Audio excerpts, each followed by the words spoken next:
الحمد للہ رب العالمین والصلاة والسلام علی سید الانبیاء والمرسلین۔ معزز سامعین کرام، آج میں ایک اختلافی مسئلہ بیان کر رہا ہوں۔ وہ مسئلہ ہے خلافت و امامت کا اختلاف۔ اس میں اہل سنت والجماعت اور شیعہ حضرات کا اختلاف ہے۔ اہل سنت والجماعت والے کہتے ہیں نبی علیہ الصلاۃ والسلام کے بعد خلافت امت کے مشورے یعنی شورا سے طے ہوتی ہے۔ نمبر 2، سب سے پہلے خلیفہ حضرت ابوبکر صدیق رضی اللہ تعالی عنہ۔ خلافت ایک سیاسی و انتظامی منصب ہے۔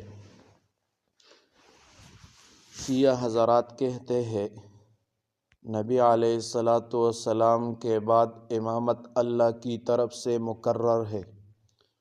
پہلا امام حضرت علی رضی اللہ تعالی عنہ ہے۔ امامت دینی و روحانی منصب ہے اور معصوم امام ضروری ہے۔ صحابہ کرام کے بارے میں اہل سنت والجماعت کا موقف یہ ہے، تمام صحابہ عادل ہے، کسی صحابی کی توہین حرام سمجھتے ہیں۔ شیعہ حضرات کا موقف یہ ہے، صحابہ کرام کے بارے میں چند صحابہ کو مانتے ہیں، بعض صحابہ پر تنقید یا برات کا عقیدہ رکھتے ہیں۔ حدیث کے مصادر کے بارے میں جانتے ہیں۔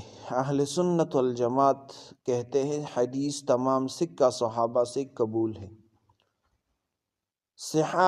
صحاح ستہ بخاری مسلم وغیرہ۔ شیعہ حضرات کہتے ہیں حدیث صرف اہل بیت کے ذریعے کتب اربعہ الکافی وغیرہ میں سے لیں گے۔ عقید مہدی کے بارے میں اہل سنت والجماعت کا موقف یہ ہے، مہدی آئیں گے، ابھی پیدا نہیں ہوئے۔ شیعہ کہتے ہیں مہدی پیدا ہو چکے ہیں، غیبت میں ہیں۔ تقیہ کا تصور اہل سنت والجماعت کہتے ہیں عام حالات میں جائز نہیں، اور شیعہ حضرات کہتے ہیں دین کی حفاظت کے لیے جائز۔ مشترکہ عقائد، دونوں مانتے ہیں اللہ ایک ہے، محمد صلی اللہ علیہ وسلم آخری نبی ہے، قرآن ایک ہے، کعبہ قبلہ ایک ہے، نماز روزہ حج فرض ہے۔